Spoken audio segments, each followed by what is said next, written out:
18.000 ғаламтор. Сүңгуір қайық экипажы Гренландия теңізіндегі экспедиция кезінде су перісімен бетпе-бет келгеніне сенімді, және оған дәлел ретінде түсірген видеосын келтіреді. YouTube желісіне жүктелген 2013 жылы наурыз айында шағын сүңгуір қайықтың бортында түсірілген бейне батыл теңізшілердің күнделікті өмірін көрсету керек еді. Бірақ шын мәнінде бұл тіпті тәжірибелі теңізшілердің де қорқынышқа жат емес екенін көрсетті. Су астына сүңгу кезінде экипаж мүшелерінің бірі көзілдірік киген сақалды адам видео түсірумен айналысып отырады. Кенеттен оның артындағы әйнекте жарықтар пайда болды. Экипаж ол әйнекті мұқият тексергенде саусақтарының арасында қабықшалары бар бозғылт қол көрініп қалды. Қозғалысты байқаған теңізші тез бұрылып, сүңгуір қайықты бір түрлі қараңғы нысанның қалай алыстап бара жатқанын көреді. Бейне жазбаны егжей-тегжейлі зерттеу терең теңіздегі тіршілік иесінің қолы адамның қолына өте ұқсас екенін көрсетті. Оның алақанында 5 саусақ бар. Сондай-ақ кадрларда бөтен планеталықтардың бейнесін еске түсіретін жаратылыстың қорқыныш бетін көруге болады. Бейне жазбаны көрген YouTube қолданушылары сүңгуір қайықтар шынымен де су перісін кездестірді ме? Әлде бұл жақсы өңделген бейне жазба ма деп ой пікір таластырды. Пікірлер әдеттегідей осылайша екіге бөлінді. Осылайша YouTube қолданушыларының бірі Арон Фишер алынған кадрлардың жалған емес екеніне сенімді. Мұны 3000 фут, яғни 1 километр тереңдікте қолдан жасау мүмкін емес. Тіпті қорғаныс костюмын киген дайверде мұндай тереңдікте қысымға төтеп бере алмайды. Оның үстіне мен бұл тіршілік иесінің үстінде тыныс алуға көмектесетін ауа резервуарын көріп тұрған жоқпын. Оның жарқыраған көздері бұл тіршілік иесінің жарық әрең түсетін қараңғыда көруге бейімделгенін көрсетіп тұр. Сонымен қатар бұл жаратылыс дайверлерге қарағанда тым жылдам қозғалды. Тіпті жүзгіштері болса да, олар соншалықты жылдам жүзе алмайды. Осылайша Фишер өз көзқарасын дәлелдеді. Тағы да басқа желідегі адамдар бұл теориямен келісті. Өйткені су астында ғылымға әлі беймәлім жаратылыстар өте көп. Тіпті теңіздер мен мұхиттар ғалымдардың есебі бойынша тек 20%-ға ғана зерттелген. Бірақ әлем бойынша бұл жалғыз ғана болған жағдай емес. Жер шарының түкпір-түкпірінен су перісін жолықтырған куәгерлер өте көп. Соның бірі Филиппинде болған жағдай. Мистикалық жаратылыстардың бар екендігінің келесі куәгері Жовелин Балинас. 2015 жылдың жазында ол отбасымен Филиппиннің Генерал Сантос қаласындағы курортта демалды. Бір күні отбасы қайыққа мініп серуенге кетті. Бірақ олар бортта болған кезде су астында біреудің жүзіп жүргенін көрді.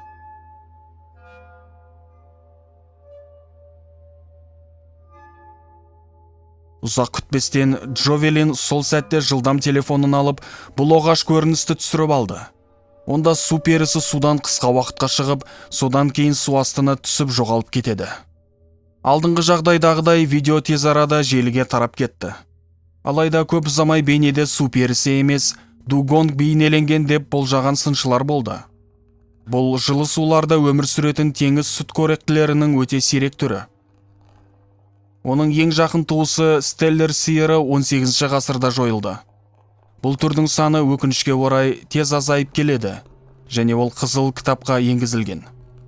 Алайда бұл жай ғана әлеуметтік желідегі адамдардың пікірталасы. Сол күні Филиппинде су астында кім болғаны белгісіз.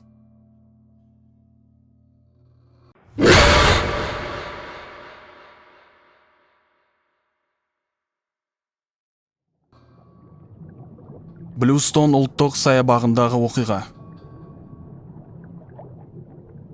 Келесі бейнеде көрсетілген адамдар Ұлыбританиядағы Блюстон ұлттық саябағына Скомер аралына қайықпен саяхаттауға келген демалушылар. Бірақ экскурсия кезінде олар қайықтан алыс емес жерде қандайда бір оғаш тіршілік иесінің жүзіп жатқанын байқайды. Бірінші қайықтың жолаушылары гроттың бүйіріне қарап тұрғанда ол алғашқы рет пайда болды. Екінші қайықтағы тапқыр туристің бірі камераны қосып, осы жұмбақ тіршілік иесін видеоға түсіріп үлгереді. Бұл тіршілік иесі жолаушыларды дүр сілкіндірді. Оны өз көзімен көргендер таң қалды. Өйткені олар мұндайдың бұрын соңды ешқашан көрмеген. Әрине, сіз бұл перісі костюмын киген жүзуші деп ойлауыңыз мүмкін. Бірақ ол тым тез шығып жүзіп кетті. Әсіресе мұнда толқындардың биіктігін ескере отыра, бұл шын мәнінде өте қиын әдіс. Дегенімен туристердің кейбірі су перісі осы гротта тұратын шығар деп сендірсе, қалған көрермендер мұның бәрін костюмдық ойын сауық деп санап, көргендеріне күмәнмен қарады.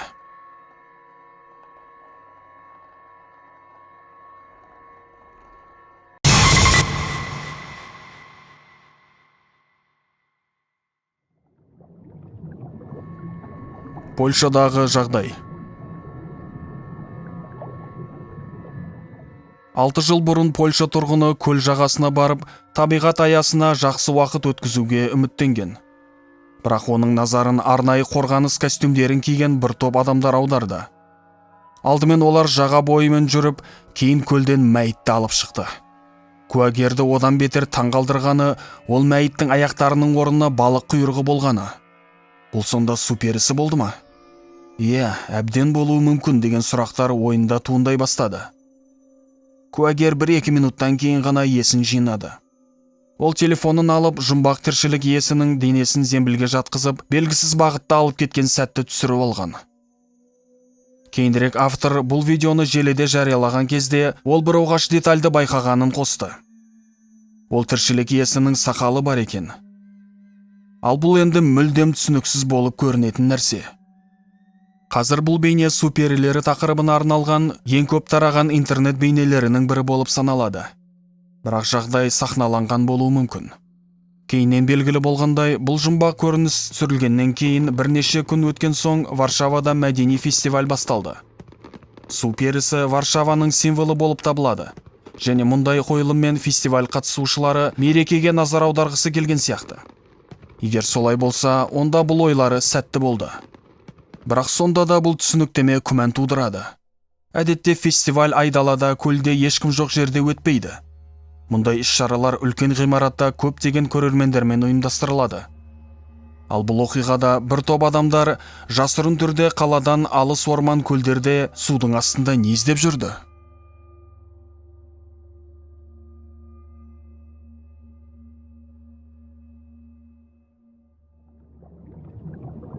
Ямайкада көрген куәгерлер. Бұл оқиға 2017 жылы Ямайкада болған. Бірнеше құрбы қыздар өзен жағасымен серуендеуге шықты. Біреу ынтамен әңгіме айтып жатқанда, екінші суда күтпеген жерден пайда болған басты байқайды. Қызығушылық пен сенімсіздік танытқан әйел телефонын алып, ол басты түсіре бастады. Келесі сәтте қара шашты жаратылыс олардың көз қарастарын сезінгендей суға сүңгіп қайта пайда болмады. Әйелдер бұл көргендеріне және тіршілік иесінің су бетіне қайта пайда болмағандығына қатты таңғалды. Егер ол адам болса, онда ол 15 минут бойы тынысын су астында ұстай алмас еді. Өйткені құрбалар жағада дәл осынша уақыт өткізді. Сонымен қатар тіршілік иесінің су астында батып бара жатқан жылдамдығына назар аударыңыз. Егер бұл өтірік болды деп есептесек, онда мұндай сүңгуді жасау адамзатына өте қиын екенін мойындауымыз керек.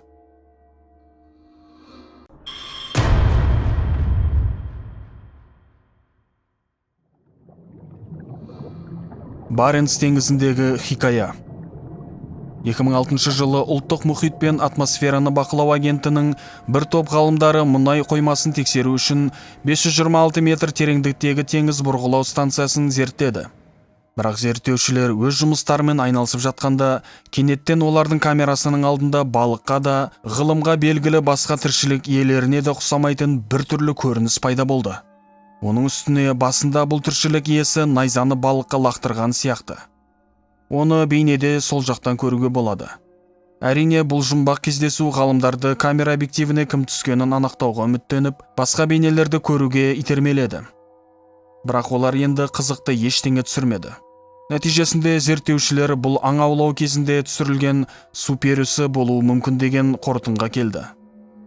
Ал сіз қалай ойлайсыз? Бұл шынымен де су перісі ме? Әлде камера объективіне су асты қоқыстары түсіп қалды ма екен? Немесе бұл жай ғана жарықтың осылайша кездейсоқ көрінісі ме?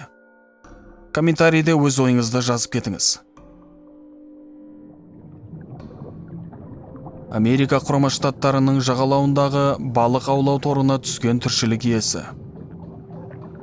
Келесі дәлелдер 2012 жылдан басталады. Қайыққа балық торларын тартып жатқан американдық балықшыларды қараңыз. Бейненің басында олар сәтті аулауды күткендіктен бақытты көрінетінін байқайсыз. Бірақ олар ұсталған балықтарының арасынан біртүрлі тіршілік иесін көреміз деп күтпеген. Сыртқа шығу үшін торды жыртуға тырысқан қолды көрген балықшылар қорыққаннан торды теңізге лақтырып жіберді. Олар өз әрекеттеріне өкініп қалған сияқты. Сонда да жұмбақ теңіз жәндігін ұстау күн сайын бұйыра бермейді. Өкінішке орай біз бұл желіге кім кіргенін ешқашан біле алмаймыз. Алайда егер балықшылар су перісін тордан шығарып алғанда, бұл оқиға қалай аяқталатынын ешкім білмес еді. Дегенмен бұл жағдай су перілерінің шынымен бар екенін дәлелдейтін таңғажайып кадрлар болып қалған сияқты.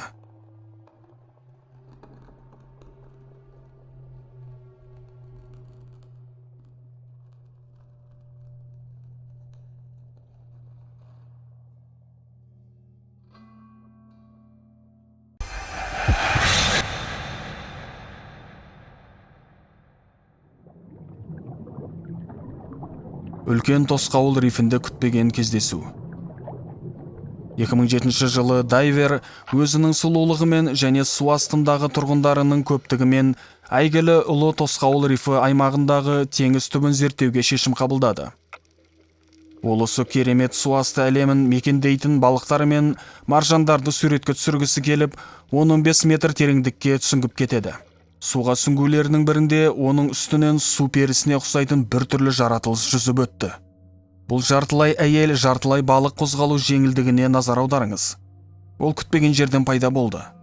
Бейнебаянның 10 метрден астам тереңдікте түсірілгенін ескерсек, су перісі шынайы болуы әбден мүмкін. Әдеттегідей видеода арнайы костюм киген актер бейнеленген деп сендірген күмәнданушылар да болды. Олар негізінен күдіктерін құйрығымен байланыстырды. Оның қозғалысы мен түрі балық құйрықтарының табиғи қозғалысына ұқсамайды.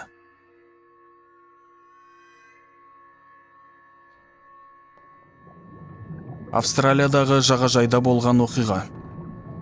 Австралиядағы жағажайда бөтен су перісінің қаңқасы табылды. Ерекше тіршілік иесінің қалдықтарын Австралия тұрғыны Квинсленд штатындағы Кеппел құмындағы жағажайда серуендеп жүргенде тауып алған. Әйел тапқан затты бөтен су перісі деп атап, оның құпиясын ашу үшін теңіз биологтарына жүгінген.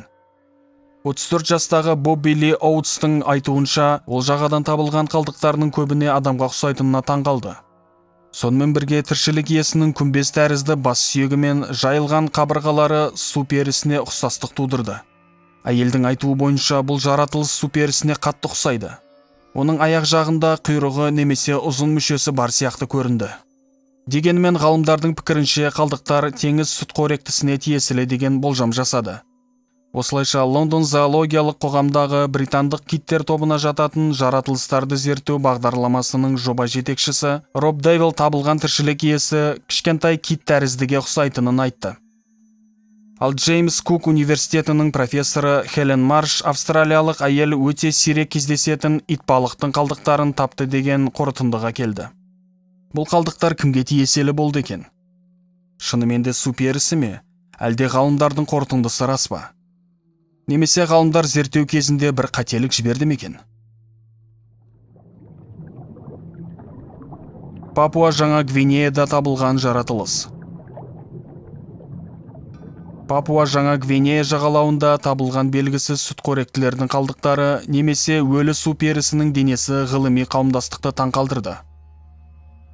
Ғаламторда толқындар арқылы жағаға шығып кеткен және шығу тегі әлі белгісіз сұр массаның фотосуреттері тарады. Суреттер Бисмарк теңізінде Симбери аралында болжам бойынша қыркүйек айының соңында түсірілген. Олар су перісінің жүзбе қанатына ұқсас құйрығы бар үлкен ақ ыдыраған денені бейнелейді. Жергілікті тұрғындар арасында дененің мистикалық шығу тегі туралы нұсқа бірден тарады. Дегенмен ғылыми қауымдастық өкілдері бұл жерде ертегілер кейіпкерлері туралы айту екіталай деп есептейді. Анда-санда жағаға лақтырылатын мұндай массаларды белгілеу үшін глобстер деген арнайы термин бар. Бұл атауды криптозоологтар ойлап тапты.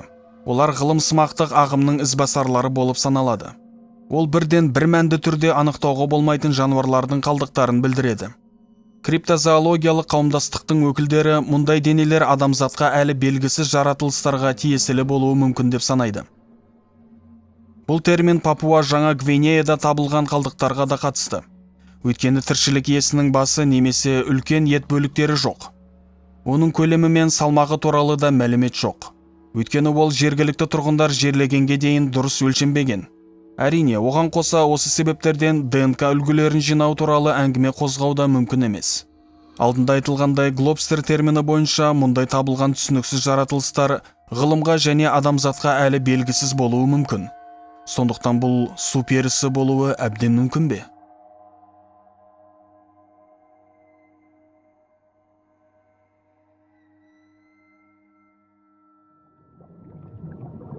Мексикада табылған су перісі.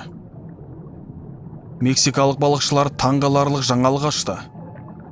Муниципалды жағажайда олар аңыздарда айтылған барлық сипаттамалардан су перісін еске түсіретін тіршілік иесінің денесін тапты.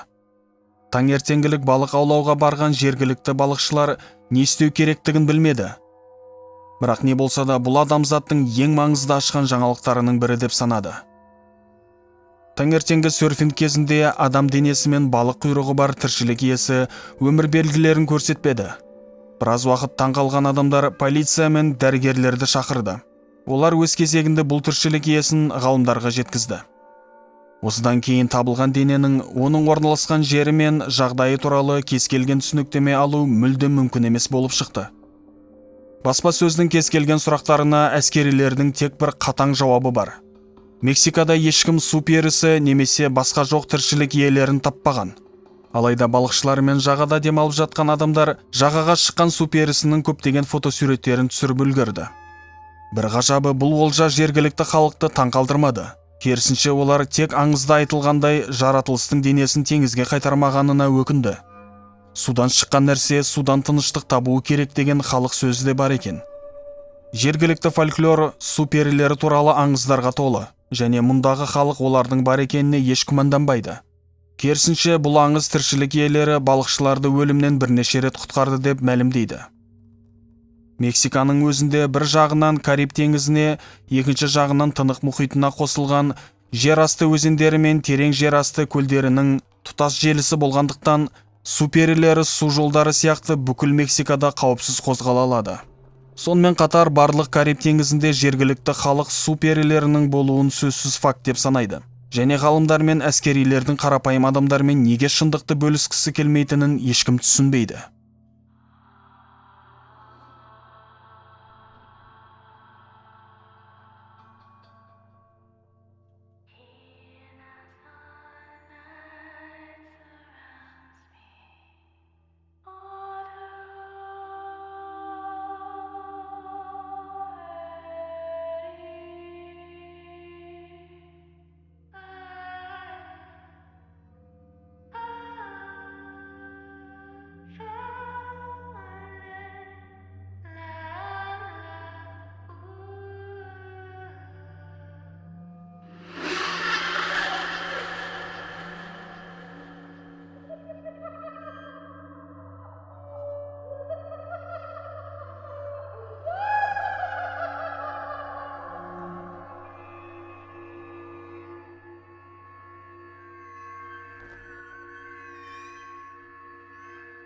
Аңыздар бойынша қазақ даласында да, яғни Каспий теңізінде су перілері жүзеді деген пайымдау бар.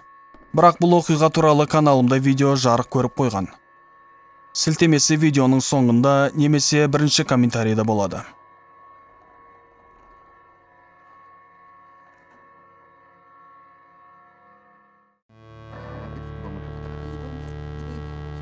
Ал сіздер қалай ойлайсыздар? Бұл оқиғаның бәрі шынайы ма? Әлде жай аңыз ба? Бірақ жел тұрмаса шөптің басы қимылдамайды дейді. Жоқ әлде